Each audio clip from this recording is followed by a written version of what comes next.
Ina mtazamaji wa ZC TV kwenye Kumepambazuka, na zaidi ni kwamba baada ya kupata hiyo break ya burudani za kutosha, basi tumerudi tena, na nilikuahidi kwamba tutakuwa tuko na wageni, na sasa ndio tuko nao. Ingawa pachangu kidogo amefanya kitu fulani hivi, lakini nitakuja kuambia baadaye nini ambacho amekifanya. Ila kwa sasa niko na wageni kutoka taasisi ya Pamoja, taasisi ya Pamoja Initiative ambayo iko hapa Zanzibar na inafanya shughuli mbalimbali katika kuwezesha vijana kwenye masuala ya kijamii, kiuchumi na hata kuwajengea uwezo kwenye masuala ya uongozi. Na nini ambacho kitoka kimejiri, basi kupitia hapa utaweza kujua. Niko na timu nzima. Karibuni sana. Asante sana. Nafikiri ni day 1 ndio tunakutana, si ndio? Yeah, iko hivyo. Na mtazamaji anatamani kujua kuhusiana na nyinyi. Labda tuanze kwa kujitambulisha mmoja baada ya mmoja. Nani ambaye anachukua ule wakfu mzima wa taasisi ya Pamoja ya initiative? Nianze na mimi. Kwa kweli Pamoja Youth Initiative hakuna ambaye anachukua ule wadhifa mzima kwamba akajulikana huyu ndo huyu. Lakini kuna timu ya uongozi ambayo hiyo timu ya uongozi ndio kila kitu inaamua. Kwa jina nianze na mimi binafsi. Kwa jina naitwa Rashid Mwinyi Rashid. Ni mwenyekiti wa taasisi hii ya Pamoja Youth Initiative, nikiongozana na wenzangu ndugu Shineni na Asma. Niwape nafasi na wao wajitambulishe wao wenyewe. Okay, mimi naitwa Shineni Hamzijaji, nikiwa makamu mwenyekiti wa jumuiya ya Pamoja Youth Initiative.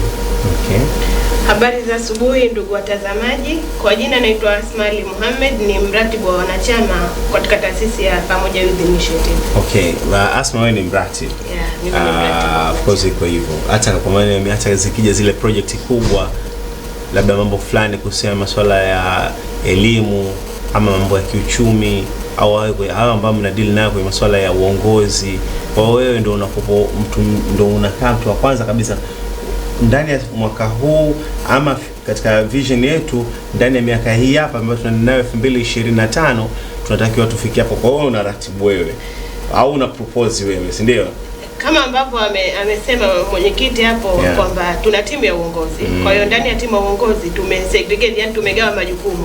Ndani ya timu ya uongozi kuna program lead ni ambaye anagawa majukumu. Yani program lead ni ambaye anasimamia zile programs za organization. Mimi kazi yangu ni kuratibu wanachama. Labda tumepokea wanachama wangapi, jumuiya mpaka sasa ina wanachama wangapi, nitoe taratibu labda za kujiunga katika wanachama, kujiunga katika taasisi yetu. Yani kazi yangu mimi ni hiyo, ni kuratibu wanachama. Asante. Mtazamaji, hii ndio taasisi ya Pamoja Youth Initiative ambao wanapatikana hapa Zanzibar, na zaidi ni kwamba wamejikita katika maeneo mbalimbali, na hapa utapata kujua kinaga ubaga kile ambacho kinachojiri kupitia katika anga la vijana na hata kwingineko pia. Nataka kujua ama mtazamaji anatamani kutambua kuhusiana na taasisi hii, uasisi wake ulianzia wapi na ilikupo target ni nini, labda malengo ambayo yamewekwa, ilikuwa imekusudiwa kitu gani wakati imeanziwa, mwenyekiti? Kama inavyoitwa Pamoja Youth Initiative ni taasisi inayoongozwa na vijana ambayo haifungamani na upande wote wa kisiasa na ambayo haitengenezi faida, na ilianzishwa mwaka 2014 na kusajiliwa rasmi na msajili wa asasi za kiraia chini ya sheria namba 6 ya mwaka 1995 mnamo 2015. Kwa hiyo katika mwaka huo ilisajiliwa, na lengo lake kubwa ni kuwaamsha vijana kuweza kutambua uwezo na vipaji walivyo navyo katika kuweza kuleta mabadiliko chanya kwenye jamii zao. Na tukisema mabadiliko chanya, tunaenda kwenye nyanja zote za kimaisha. Tunaanza kiuchumi, kisiasa, kijamii na kiutamaduni pia. Kwa hiyo unaweza kuona moja kwa moja kwamba vijana wana fursa, vijana wana uwezo, vijana wana kila kitu, lakini wamelala. Kwa hiyo taasisi hii ilianzishwa maksudi kwa lengo la kuweza kuwaamsha vijana waweze kutumia zile fursa walizonazo, kutumia uwezo walionao, kutumia vipaji walivyo navyo katika kuleta mabadiliko chanya kwenye jamii zao. Na jinsi gani wanaweza kuleta mabadiliko chanya? Tukaja na vision moja ambayo unasema kwamba tuwajumuishe hawa vijana, manake tufanya engagement and involvement katika mambo mbalimbali ambayo yanahusu vijana. Kwa mfano kwenye utetezi wa sera, vijana wao binafsi yao kuna mambo mingi ambayo yanawahusu katika maisha yao, lakini sasa unapomwamulia kijana bila yeye mwenyewe kumshirikisha, manake kijana umemuondosha katika ule msingi wake unaohitajika. Sasa sisi tunamwezesha huyu kijana aweze kushiriki kwenye kutoa maamuzi, manake tunafanya lobbying and advocate katika kumwezesha kijana kushiriki katika masuala ya utungaji wa sera na masuala mengine ambayo yanahusu vijana. Kwa hiyo unaweza kuona moja kwa moja, lakini malengo makuu ya jumuiya yetu kwanza ni kuwajengea uwezo vijana katika yale masuala ambayo yanawaathiri. Na ukiangalia masuala ambayo yanawaathiri vijana kwa Zanzibar, utakuta kuna mambo mingi, lakini makubwa mawili yametawala. La kwanza utumiaji wa madawa ya kulevya, la pili ni ukimwi. Kwa hiyo tunawajengea uwezo kuweza kujua na athari za ukimwi na madawa ya kulevya na jinsi gani ya kuweza kuepuka na masuala kadha wa kadha. Lakini pia tunawahamasisha vijana katika kushiriki katika masuala ya kujitolea, kwa sababu bila kujitolea katika mambo tofauti tofauti watakuwa hawana uwezo wao kuweza kufanya vitu. Kwa mfano, kuna vijana wingi sana, takribani vijana zaidi ya 1500 wanahitimu kwa kila mwaka Zanzibar, lakini wanakosa zile soft skills, yani ujuzi mdogo mdogo ama ujuzi mwepesi ambao unawafanyia wao waweze kufanya kazi sehemu fulani. Sasa na waajiri siku hizi manake wanataka kitu ambacho wanaweza kukifanya na hawataki document ambayo upo nayo. Kwa hiyo kupitia voluntarism hizi, manake kujitolea, manake wanapata experience, wana become competent, wanakuwa na uwezo mzuri. Kwa hiyo inakuwa ni rahisi kwao kuweza kuajiriwa. Kwa hiyo hapo tumefanya nini? Tumewawezesha wao katika swala la employability. Labda nigusie pia vitu vitatu kwa mujibu wa mpango mkakati wetu wa mwaka 2018 mpaka 2022 2023 ambao umelenga katika mambo makuu matatu. Jambo la kwanza ni leadership development, maana yake youth leadership development, maana yake kuwaendeleza vijana kwenye uongozi. Hapa tunafanya training kadha wa kadha ili kuwawezesha wao kuweza kupata taaluma ya uongozi. Program lead ambaye pia ni kaimu mwenyekiti ataelezea kiundani. Naelezea hizi semantic area tu, maana yake yale maeneo ambayo tunafanya kazi. Lakini eneo la pili ni youth economic empowerment. Tunawawezesha kiuchumi, na tukisema kuwawezesha kiuchumi ni pamoja na kuwapa training za masuala ya entrepreneurship, masuala ya business na masuala mengine. Ataelezea mwenzangu kiuzuri, manake ndio msimamizi wa mambo hayo. Lakini la tatu ni youth civic engagement, manake vijana kushiriki katika masuala ya kiraia. Sisi kama wazalendo tunaipenda nchi yetu ambayo inaongozwa na rais wetu Dr. Ali Mohamed Shein. Tunapenda kuisupport serikali yetu katika mambo yote ambayo ni ya kimaendeleo. Kwa hiyo leo kuna usafi sehemu fulani, pamoja youth initiative inashiriki. Leo kuna ujengaji wa taifa wa kitu fulani, basi sisi tunashiriki ili kuona kwamba tunaenda sambamba na jamii yetu. Mwenyekiti, umezungumza vitu vingi sana na vitu vyote vina mantiki katika hilo ambao umeweza kuzungumza, lakini ninachotaka kujua pia, unajua vijana wengi wa Zanzibar tunapenda kazi sadaka, lakini wakati tunapopata zile kazi, kufanya kazi ndio kazi. Lakini pia vile tunapenda tuambiwe fursa, lakini wakati wa kuzitumia zile fursa pia nazo ni tatizo. Mmenielewa vizuri? Lakini tunapenda tuambiwe fursa. Na umezungumza kuna kitu kwenye swala zima la volunteer. Unajua volunteer yataka moyo. Swala la kujitolea, yani ule uzalendo wa kujitolea, ile inataka tangu asubuhi, yale mazingira kwamba mimi nafanya kitu fulani ukitaraji. Ndio. Sawa kwamba mimi nina kitu fulani nakitarajia kukipata pale. Wakati wengi watoto wa Kizanzibari hatuko hivyo.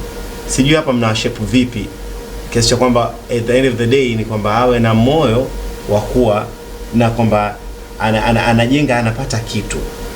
Sawa kwa muda ule ambao anaofanya ile volunteer ama anajitolea atapata kitu. Mnawajengaje? Katika jambo hili kwanza niungane na wewe kusema kwamba vijana hawataki haya masuala ya kujitolea. Wanataka ambapo watakuwa wanaingiza nguvu yao hata kama ndogo wapate pesa. Iko hivyo. Wapate income. Lakini ulimwengu wa leo maana yake kama hujajitolea watu wakajua unafanya nini, una uwezo gani, inakuwa shida wewe kuweza kupata sehemu ya baadaye kuweza kupata huo mshiko, maana yake tunasema kupata pesa. Kwa sababu elimu tulionayo hakuna ambaye anaweza kulipinga hili. Elimu tulionayo imebase kwenye theory, maana yake nadharia. Sasa kama imebase kwenye nadharia, inakosa ule uwezo wa kumwezesha kijana akimaliza aweze kufanya kitu moja kwa moja direct, kwamba mimi nimesoma uchumi, mimi nimesoma mipango, mimi nimesoma kozi yoyote, akatoka kwenye shuleni akaja akaitumikia ile elimu alionayo. Kwa hiyo sasa mimi ni washauri vijana wenzangu kwamba katika mambo haya ya kujitolea ndio unampata uzoefu. Manake hata ikitangazwa kazi leo ukisema nina uzoefu wa kitu fulani nimefanya kwenye taasisi fulani, manake wewe tayari ishakutofautisha na yule ambaye ametoka shuleni akakaa nyumbani ati anasema nasubiria serikali inipatie kazi, wakati wanajua kwamba serikali inasomesha vijana wingi ambao hawawezi kuwaajiri. Serikali yoyote duniani, hakuna serikali yoyote duniani ambayo inawaajiri vijana wote ambao wanamaliza.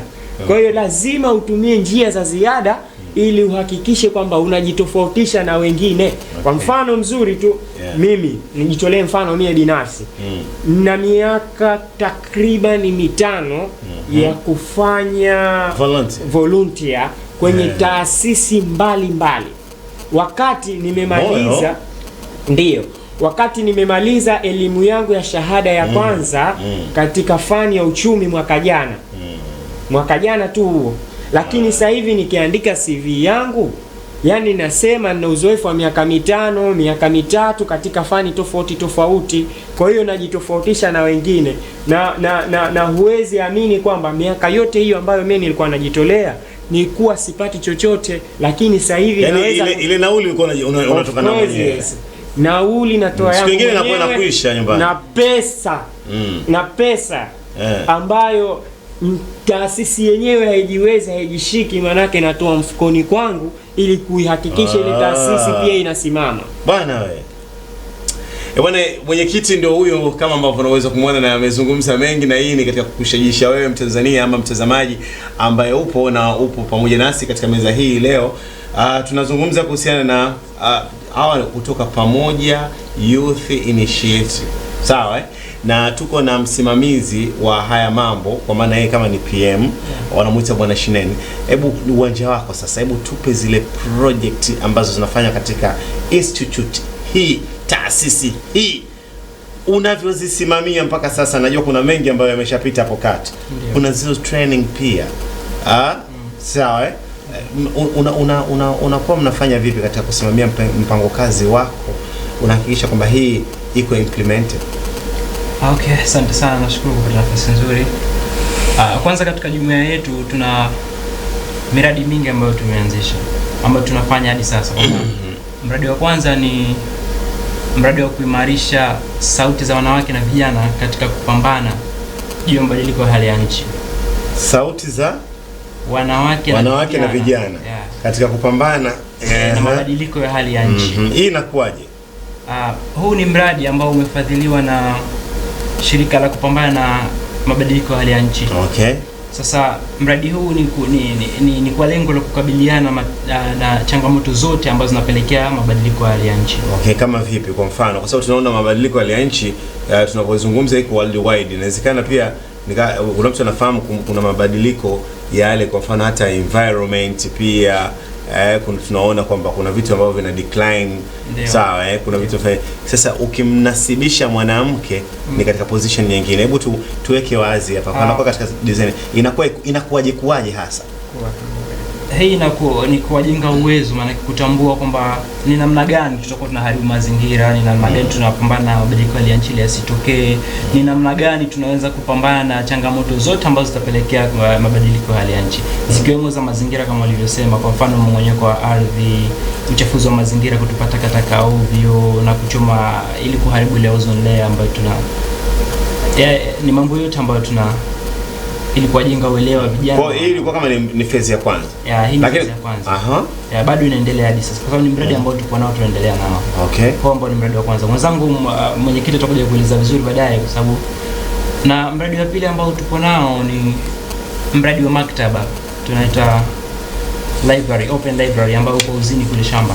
Okay. Mradi huu lengo lake ni kuwanufaisha vijana wote ndani ya Zanzibar ambao wanaishi katika mazingira tofauti kwenda katika maktaba za kujisomea tofauti ambao pale. Mradi huu tunashirikiana na maktaba kuu ya Zanzibar, Book of Africa na Zanzibar Adventure School, ambao ndio wanatudhamini vitabu hivyo na kuweza kupatia elimu vijana mbalimbali wanaoishi ndani ya Zanzibar. Okay. Lakini pia ukiachana na miradi, tuna kama alivyosema mwenyekiti kabla, kuna youth leadership development ambayo ni kwa ajili ya kuwajenga vijana kiuongozi, maana waweze kuwa na elimu ya uongozi, waweze kuongoza sehemu tofauti. Sasa katika elimu hii tuna vijana mbalimbali ambao wanakwenda nje na ndani ya nchi kusoma elimu ya uongozi. Kwa mfano katika jumuiya yetu kuna vijana takriban 5 wamekwenda nchini Kenya, Nairobi, kwa ajili ya kusoma uongozi ambao ni civic leadership. Okay. Vijana hao wamekwenda miaka tofauti kulingana na programu ambayo inakwenda. Tutakuwa kwa phase 1, phase 2 ambao wanatumia kwa jina la cohort. Lakini pia ukiachana hiyo ambao ni Young African Leaders Initiative, kuna mradi mwingine uongozi, nafasi nyingine ya uongozi ambayo inaitwa FACE, Frederick Albert Stefan, ambao pia vijana takriban 8 wamekwenda katika jumuiya yetu Tanzania bara kwa ajili ya kwenda kusoma pia elimu ya uongozi. Kwa hiyo nakutia kwamba vijana pia tuna. Lakini ukiachana na vijana ambao wanatoka ndani ya jumuiya kwenda kusoma, sisi wenyewe kama jumuiya pamoja Youth Initiative tunatoa elimu kwa vijana kuhusiana na uongozi. Vijana tunashirikisha, tunatoa nafasi kwamba anataka anashiriki. Fursa hizi zinakuwa ziko free na nyingine zitakuwa unachangia at least kwamba upate cheti, lakini nyingi ni free. Sasa nilikuwa nataka pia ama natamani na hata mtu mwingine pia anatamani kujua hiyo kuhusiana na vile mnavyowashirikisha vijana. Ushirikishwaji wa vijana tunajua kwamba hii pamoja Youth Initiative kwamba iko mjini. Na vijana wa mjini ni rahisi sana kuwapata. Sawa. Mnawatazama vipi wale ambao wako nje kidogo ya maeneo ya mji? Kwa mfano Kizimkazi, Mtende, Muyuni, Jambiani na hata Kitogani, na kuna baadhi ya maeneo mengine kule kaskazini, mnawaangalia vipi? Na ikiwa kama wao ni vijana na fursa, tunasema kwamba ni fursa sawa kwa wote. Huku tukiangalia tukilenga kwa maana katika masuala ya kijinsia. Sawa, kwenye gender equality na vitu vingine kama hivi hapo. Mnaangalia vipi wale katika kuwapatia fursa kama hizi ili nao wajione mwisho wa siku wamesimama? Okay, asante. Programu hizi tunapoendesha tunakuwa tunatangaza hii nafasi kwamba kwa yoyote, kijana yoyote ndani ya Zanzibar, maana yake hajalishi unaishi Shamba, unaishi mjini, popote ulipo hapa tunakufikia na tunakupatia nafasi. Kwa hiyo ukiwa tayari kushiriki unashiriki, na usipokuwa tayari kushiriki haushiriki. Kwa hiyo kijana yeyote, hatujali kwamba yupo ndani ya mji, yupo nje ya mji, kwa sababu tutakuwa tunakwenda pia mashambani kule. Kama kuna program ya kuwapatia kwa elimu ya uongozi vijana ambao wako shule ya Mpapa, tumewapatia elimu ya uongozi katika serikali ya wanafunzi. Kwa hiyo tumekwenda kule shambani kabisa, sio mjini kule Mpapa. Kwa hiyo tumekwenda tukapatia elimu. Lakini pia ukiachana hizo, kuna program ambayo tulianzisha ambayo inaitwa Youth Prosperity Event kwa ajili ya vijana. Tulihusisha vijana mbalimbali kutoka Shamba, mjini, wapi, sehemu tofauti ndani ya Zanzibar. Baada ya kuwapatia elimu ya uongozi labda hiyo shule ya Mpapa, kwa muda gani na mnakuwa mnapata mrejesho vipi? Kwa sababu kitu chochote ambacho unapotoa, tunasema taaluma ni elimu ambayo mtu anaipata kwa njia ya kujifunza. Kwa hiyo kama mfano umetoa taaluma, hata mwalimu anapokusomesha mwisho wa siku anakutathmini ili apate mrejesho kwa mwanafunzi wangu amenielewa kwa kiasi gani. Mnafanyaje sasa? Kitu ambacho tunafanya kwa hapa ni kurudi kwa mara nyingine baada ya kuwapatia elimu ya uongozi, kwa sababu ni serikali ya wanafunzi. Ndio Tunarudi kwa mara nyingine kwa awamu ya pili ili kujua, je, tulichowapatia kimekidhi haja, maanake wanakifanyia kazi. Kwa hiyo tunarudi pale shuleni, tunaangalia mfumo wanaoendesha kwa baada ya mafunzo. Sio kwamba tunakaa tu baada ya kupatia elimu, lakini baadaye tunarudi ili kujua, je, elimu tuliyopatia wanaifanyia kazi. Na sisi pale kuna walimu ambao wanasimamia hizi shughuli. Kwa hiyo wale walimu ndio pia kama kuna wanaita mlezi wa wanafunzi, mlezi wa serikali ya wanafunzi, ndio mlezi mkubwa ambaye tunashirikiana naye kwa ajili ya kutupatia mrejesho kwamba elimu ndio tupatia imekidhi haja, kwa sababu tumeona mabadiliko na vitu vingi. Lakini pia rais wa serikali ya wanafunzi tunakuwa alitupatia mrejesho kwamba vijana wamebadilika kutokana na elimu ambayo imetupatia. Okay. Mtazamaji, basi ndivyo ambavyo tunavyokupa zile taarifa mbalimbali ama vitu mbalimbali kupitia katika ZDC TV Ukarimu Mwambao, na ukizingatia kwamba hii ni asubuhi ya kumepambazuka weekend leo Jumamosi, na tumebahatika kuwa na wageni wetu hawa ambao kama nilivyokuarifu pale awali ni kutoka taasisi ya Pamoja Youth Initiative, ambao hawa maskani yao inapatikana hapa Zanzibar mjini kabisa, lakini wana mambo mengi sana, na tunaye mwanamke hodari ambaye leo hii ndio tuko naye hapa, ni Bi Asma Ali. Yeye ni mratibu huyu.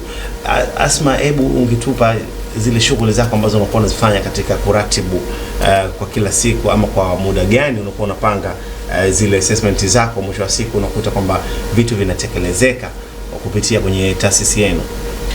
Asante sana ndugu mtangazaji. Kusema kweli mimi ndo mratibu wa wanachama katika taasisi ya Pamoja Youth Initiative, na shughuli zangu ni kuhakikisha kwamba wanachama wa Pamoja Youth Initiative ambao wapo kuhakikisha kwamba kuna database maalum ambayo itakuwa inaonyesha ile exact number ya wanachama. Lakini pia mimi kazi yangu ni kwamba kuhakikisha jumuiya ya Pamoja Youth Initiative inapata wanachama ambao ni potential, kwa sababu kama tunavyojua kwamba kuna watu ambao wana vipaji, tunasema ni vipaji binafsi. Kwa hiyo potential members wale na watoa ambako wapo, kama wapo mjini, kama wapo nje ya Zanzibar, kwa sababu tunafanya kazi Zanzibar na Pemba. Okay. Kama wapo mjini, kama wapo vijijini, na watoa ambako wako na waleta pale kwenye taasisi yetu. Okay. Lakini pia kitu kingine ni kutafuta wanachama tofauti na ambao wanajiunga pale. Ukitaka kuja kwenye taasisi yetu lazima unione mimi, kwa sababu mimi ndo naratibu kile kitu. Kwa hiyo kazi yangu ni kutoa form, watu wakirejeshwa wananikuta mimi. Kwa hiyo ndo kazi zangu za kila siku. Lakini pia kwenye assessment na kwa najaribu kila mwezi kuevaluate, labda ndani ya jumuiya yetu ndani ya mwezi huu tumepata wanachama wangapi au wanachama wangapi wamedrop. Labda nielezee tu in general. Na kabla hujakwenda kwenye kuelezea in general, nilikuwa natamani pia kujua kwamba taasisi ilipoanza ilikuwa na wanachama wangapi, na mpaka sasa hivi kuna wanachama idadi yake wangapi, na hivi vipaji mmeshavigundua sehemu gani ambazo mnakwenda labda unakuta kwamba, na nimefurahi pia kujua kwamba na Pemba pia mupo, kwa sababu nilijua labda kuna taasisi nyingi ambazo zinaanzishwa hapa Unguja, hata maeneo ya mashamba hawafiki. Unaona wao watakuta target zao wamelenga tu hapa town, watakwambia mwisho siku bwana sisi siku tutafika, lakini kwa sababu ndio kwanza wadogo tuna nini, tuna fadhili, tuna wahisani, anaanza kutaja habari za changamoto. Mmenifahamu vizuri Lakini ninachokihitaji kwamba wewe umeshatanua wigo kwamba mpaka Pemba mnafika, kwa maana harambee yenu ni kubwa. Sawa hivi vipaji mnakuwa mnavifukua katika staili gani? Na nahitaji pia kuyajua hayo, na mnavyovipata mnawatengenezaje watu tuje kuwaona mwisho wa siku kwenye meza ya maendeleo? Asante sana. Labda kwa kuongezea, kama nilivyosema kwamba tunafika na Pemba pia, kwa kuongezea huo mradi ambao tunaendelea nao wa kuhimili mabadiliko ya tabia nchi, pia tumeupeleka na Pemba. Na soon nadhani next month hapo tutaenda Pemba kwa ajili ya kutoa hizo training na mambo mengine kuhusu climate action. Sasa jumuiya hapo mwanzo ilianza na wanachama 5, lakini kwa bahati nzuri alhamdulillah sasa hivi jumuiya ina wanachama 50. Okay. Ambapo kati yao wanawake ni 28 na wanaume ni 22. Katika kama tunavyojua kwamba kwenye wengi, yani kwenye group la watu wengi lazima kutakuwa kuna watu watendaji na watu wategeaji. Kwa hiyo tunasema katika jumuiya yetu kuna active member na kuna dormant members. Active members ni wale ambao wana pay effort zao, yani wana play role katika kuhakikisha kwamba jumuiya inafikia malengo yake. Kwa hiyo ndani ya jumuiya yetu active member ni 20 tu. Na kama ambavyo mwenyekiti alishatangulia kusema kwamba kujitolea kila siku ni kitu ambacho kinataka moyo na utayari. Kwa hiyo the rest 30 ambao wamebakia ni wanachama wapo, lakini yani hatushirikiana nao moja kwa moja, lakini wanachama 20 ambao tuko nao ndo tunashirikiana nao moja kwa moja.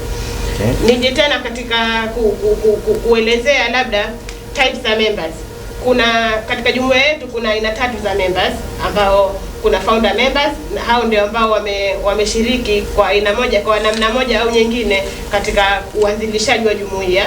Lakini pia ukiachana na aina hiyo kuna aina nyingine tunaita honorary members.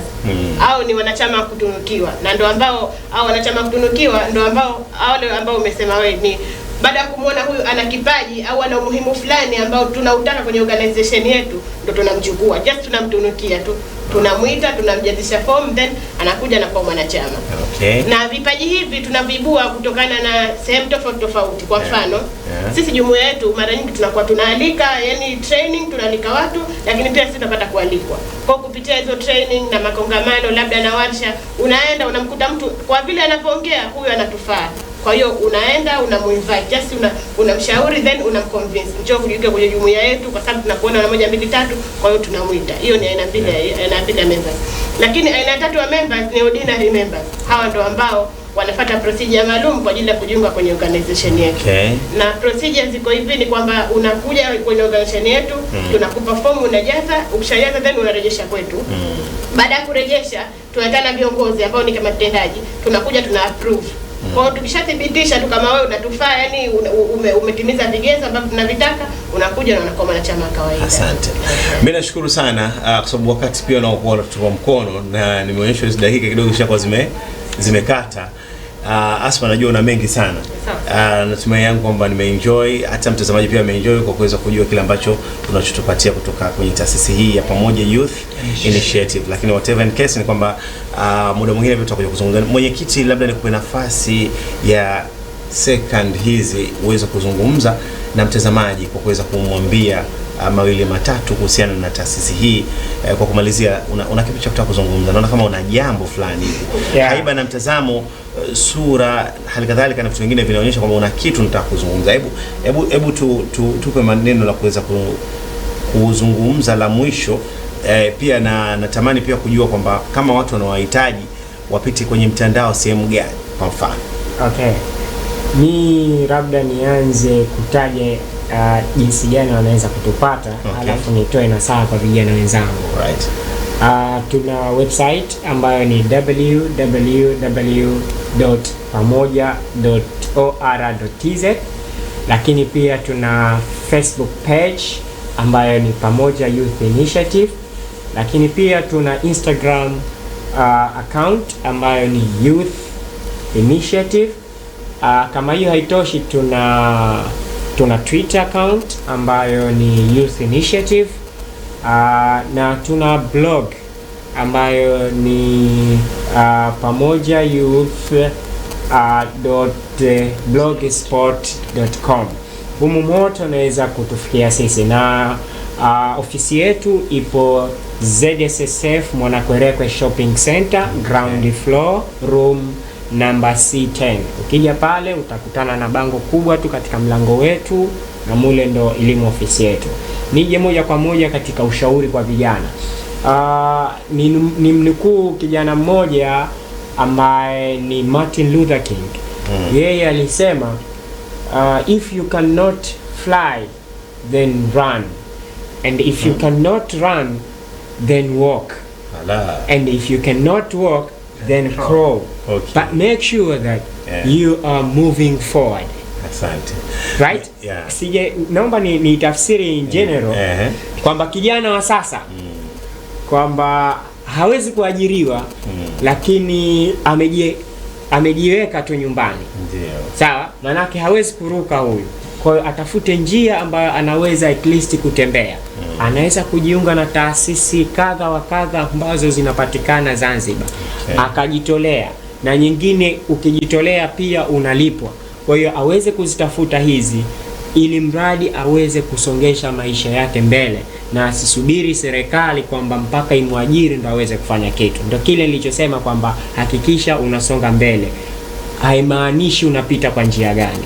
Mimi ni washauri vijana wenzangu hicho kitu, kwamba wasitegemee serikali kwamba itamwajiri kila mtu, wajitolee, wafanye shughuli nyingine ili kuhakikisha kwamba mwisho wa siku maisha yake yanaenda. Nikushukuru sana mwenyekiti. Asante sana. Asante sana. Shukrani. Asante sana. Asante uongozi mzima wa Pamoja Youth Initiative. Sawa, niwashukuru sana kwa kuweza kuja on time na tukaweza kujadiliana kwa pamoja. Niwashukuru sana kwa upendo wenu. Asante. Lakini pia tukushukuru wewe mtazamaji wa ZDC TV kwenye kupambazuka tangu pale ambapo tulikuanzia mpaka hapa ambako tulikoweza kumalizia. Kumbuka kwamba mwisho wa leo ndio mwanzo wa kesho. Leo hii nilikuwa na first lady wangu ambaye nimeweza kuamka naye Bi Sauda Mkalokota, ingaje ameingia mitini katika mazingira ya kutatanisha, ila muda mwingine pia tutakuja kukuambia nini ambacho kitakuwa kimejiri kupitia hapa ZDC TV. Usikose kuangalia vipindi bora na mambo mengi ambayo yanaendelea katika television yako ya iko hivyo.